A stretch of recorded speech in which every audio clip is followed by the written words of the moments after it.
দীর্ঘ ১২ দিনের এক রক্তক্ষয়ী সংগ্রামের অবশেষে পরিসমাপ্তি হইতেছে, এইরকম কিন্তু আমরা খবর পেয়েছি ডোনাল্ড ট্রাম্পের মুখ থেকে।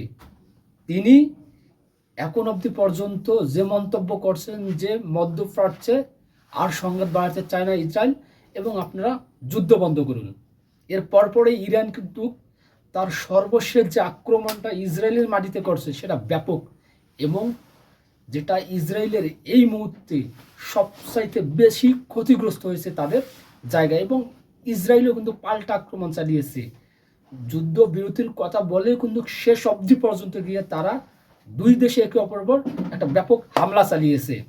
ইরান এবং ইসরায়েল যুদ্ধের আসলে কে কতটা শক্তিশালী মাত্রায় তাদের জবাবটা দিয়েছে যদি আপনাদেরকে আমি বলি, তাহলে হচ্ছে তাদের দুই দেশের যুদ্ধের পরিচালনা কিংবা দুই দেশের আত্মরক্ষার ব্যবস্থার কথা, এই জিনিসটা মাথায় চিন্তা রাখতে হবে।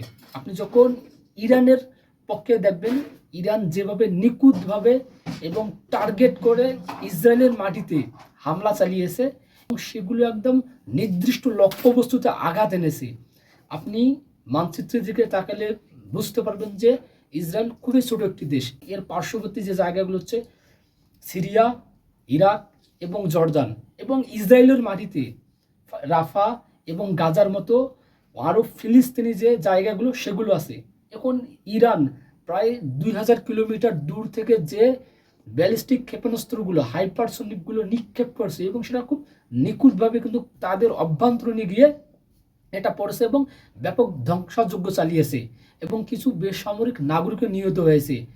আমরা যেমনটা জানতে পারছি যে ইরানের হামলায় ইসরায়েলের খুব বেশি মানুষ হতাহত হয় নাই কিংবা আহত হয় নাই। এর কারণটা একটাই, ইসরায়েল যখন প্রতিষ্ঠিত হয় তারপর থেকে হচ্ছে তারা এই যুদ্ধের যে শেল্টার আছে তারা শেল্টার নির্মাণ করে এবং প্রত্যেকটা বাড়িতে এই যুদ্ধর শেল্টার নির্মাণ করা এবং বাধ্যতামূলক।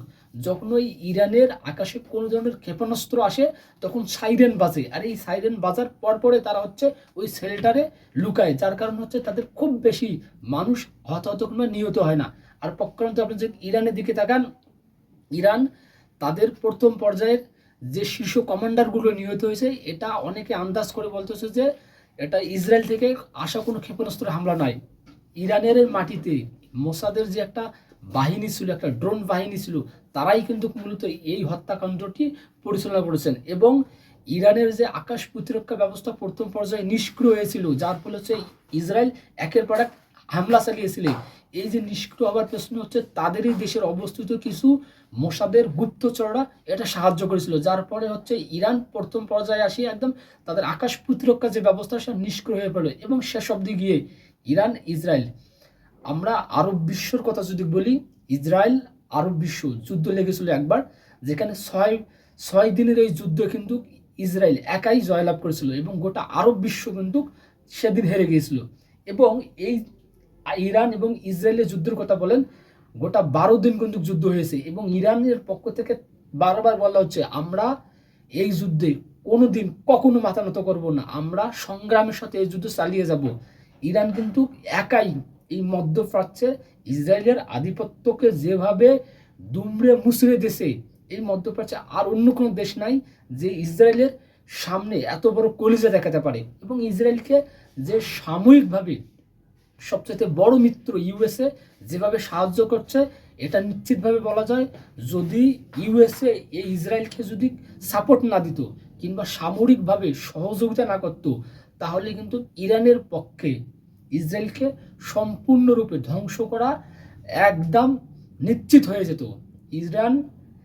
ইসরায়েল ইরানের সাথে কোনোভাবেই পাল্লা দিয়ে পারতো না, যেহেতু মধ্যপ্রাচ্যে ইসরায়েলের বড় একটা মিত্র হচ্ছে ইউএসএ, সে সবচেয়ে বেশি সাহায্য করছে, যার কারণে হচ্ছে ইরান খুব বেশি প্রতিরোধ করতে পারেনি। এবং ইসরায়েল এবং ইরান এই যুদ্ধের সবচেয়ে আরেকটি দিকে মোড় ঘুরিয়ে গেছিল যখন মার্কিন যুক্তরাষ্ট্র তাদের বাংকার ব্লাস্টারের মাধ্যমে 3টা পারমাণবিক স্থাপনায় হামলা চালায়। তারপরেই কিন্তু ইরান পাল্টা জবাব দিয়েছে, আমাদের মধ্যপ্রাচ্যে যত মার্কিন সামরিক গাড়ি বা হামলা চালাবো, এবং সেটা আগাম বার্তা দিয়েছে। এবং মধ্যপ্রাচ্যের সবচেয়ে বড় সামরিক ঘাঁটি কাতারে সেটাতে কিন্তু তারা হামলা চালায় এবং এখন অবধি পর্যন্ত কোনো প্রতিক্রিয়া কিন্তু ইউএসএর প্রেসিডেন্ট দেখেন, এবং তিনি বারবার বলছেন যুদ্ধ বিরতি তোমরা চলে যাও, এখন মধ্যপ্রাচ্যে শান্তি বিরাজ করো।